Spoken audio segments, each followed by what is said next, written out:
Hey everyone, I am here tuning in with you. So we're gonna do a little bit of a tutorial here of another cooking item.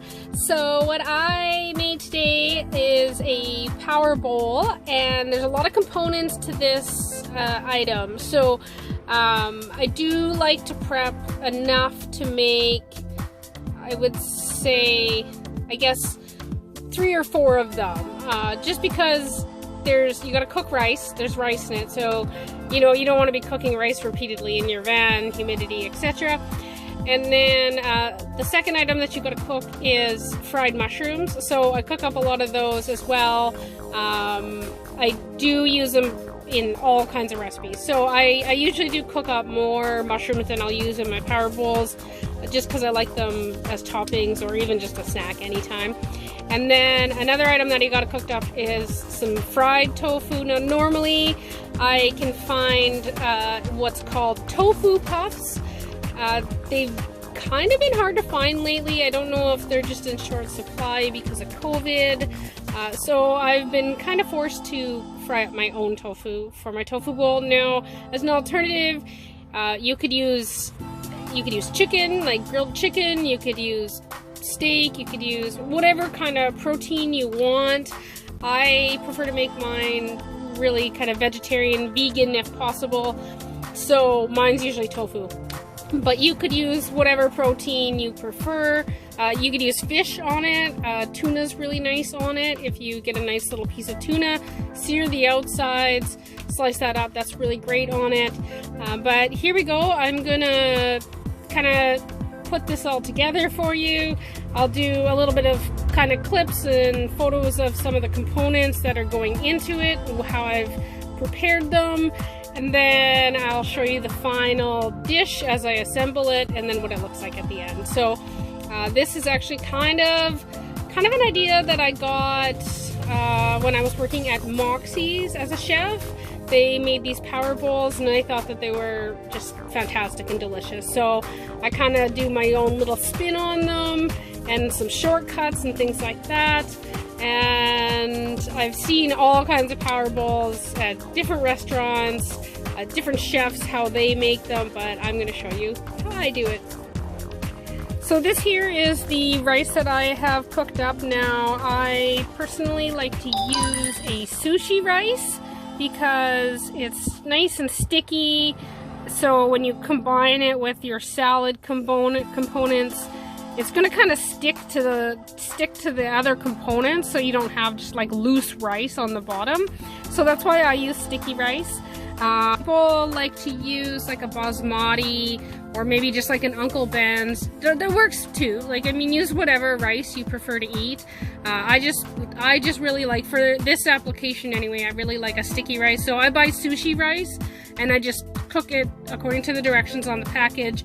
I just don't turn it into the sushi rice. When you're making sushi rice, you're adding a rice vinegar mixed with sugar.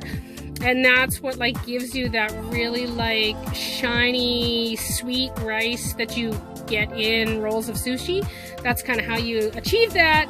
It's a very long process to make rice for sushi, but I have done it, and I don't know, maybe I'll get enthusiastic someday in the van and I'll show you guys how to make some sushi. But it's kind of a messy thing to make in the van, so probably not something that I would do very often. Maybe if I was like visiting a friend of mine who lived in sticks and bricks, I'd be like, hey, I'll make you some sushi. That's kind of when you're gonna see me make sushi, and I can throw everything in a dishwasher, or whatever. So the next step that we're gonna take is sauteing some mushrooms. So let's go ahead and do that, and I'll actually record a bit of that and just the process of the mushrooms. Sorry everyone, as you can see from behind me, I went and took a swim. It was really warm in the van, so I took a little intermission there, and we're gonna get back to cooking.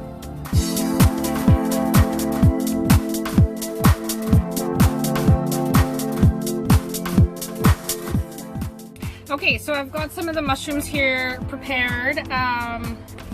They are sitting in a Dollarama cotton candy container. Yes, I love cotton candy, so I do buy that a lot when I go to Dollarama. But I slice them. That's how I cut them up. You can cut them however you like. If you prefer your mushrooms chunky, then cut them into quarters. I personally like to caramelize them so that they kind of get like that nice crispy brownness on them. But you can do whatever you prefer to do. Now, I do have some mushrooms that are left over, as you can see here in the container. What I like to do, as you've seen, there's some paper towel there. You kind of see that there.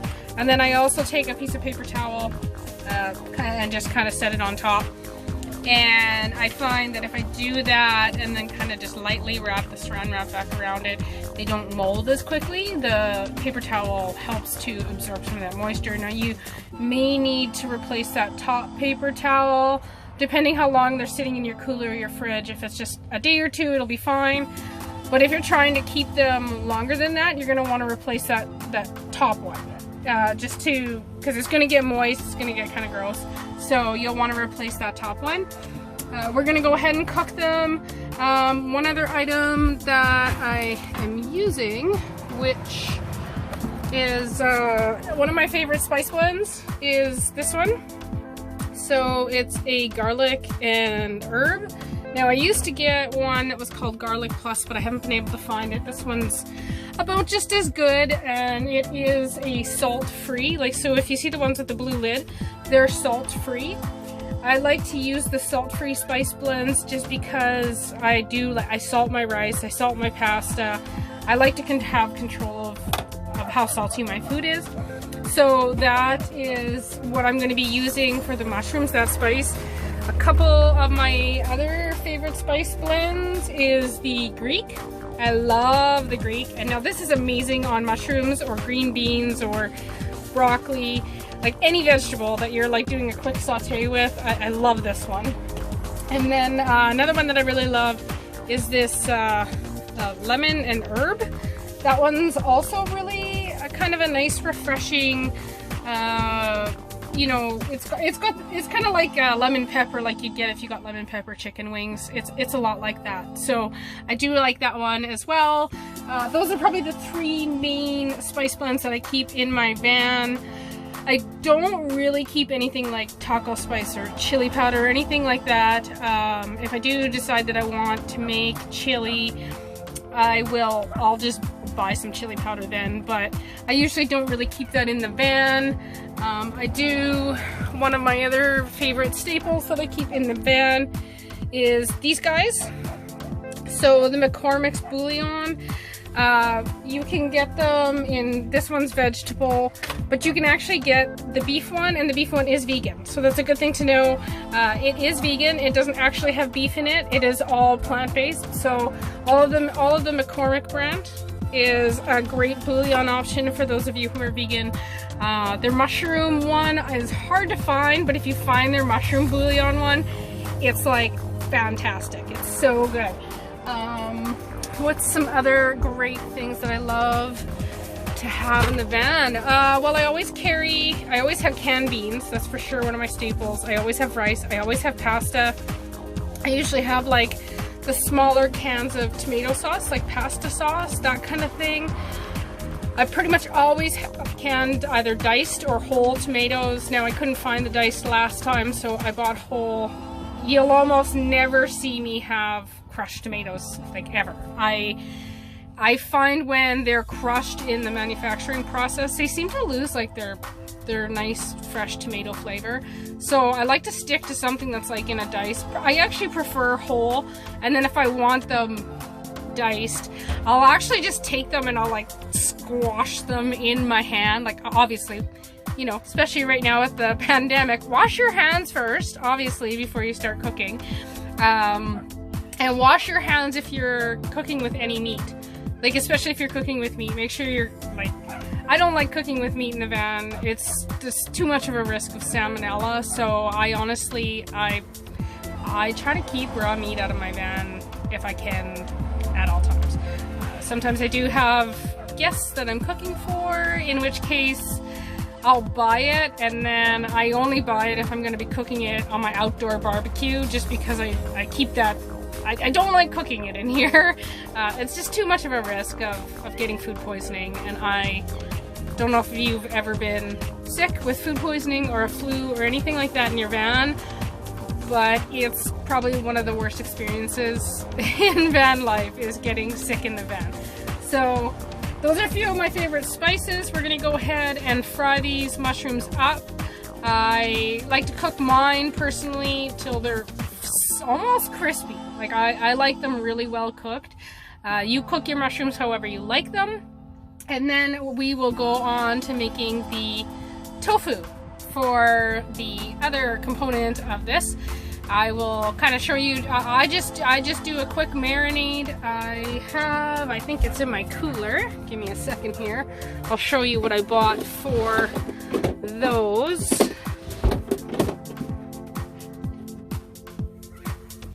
Okay, so the few other things that you'll need is some kind of marinade. Now, I am a huge fan of garlic. I love garlic. Like, it's in everything that I cook. So I just get this mild garlic. It's mild garlic. I often add more garlic to it, or garlic spice mix, because I like things really garlicky. And then you're also gonna want some kind of sriracha mayo. I really love President's Choice. It isn't, however, vegan. It does have egg in it. So if you're a vegan, what you're gonna have to do, all you're gonna do is take probably 3 tablespoons of your favorite vegan mayo and then just add sriracha to taste, like depending how spicy you want it. So you will have to make this yourself. If you want to do this vegan, you will have to make your sriracha mayo on your own. And then the other item that I love, this is the dressing that I use. So it is Newman's Own Sesame Thai.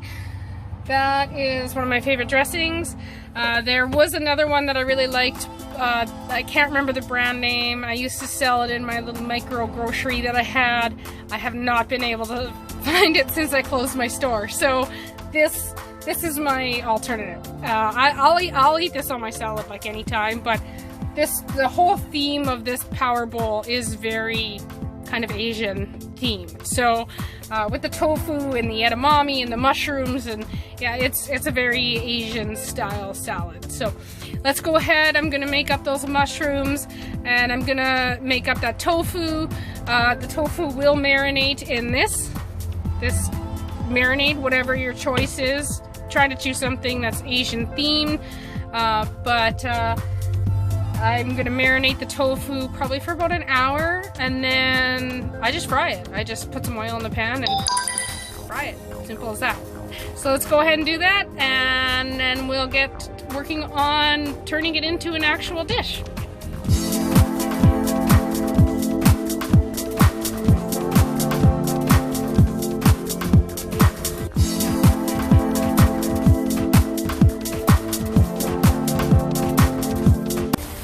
One thing that you just seen me do with the mushrooms, I dose them with water. Now, the reason that I do that, number one, because the herbs are dehydrated, so you want that moisture to get pulled out of the mushrooms while that spice is on there.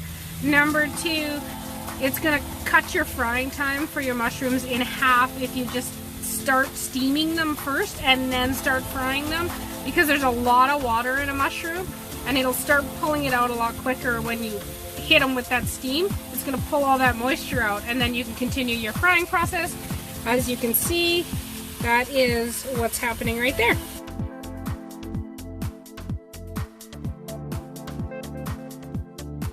Hey, so I'm just adding a little clip in here. I have thought that I hit record, but I actually just took a photo.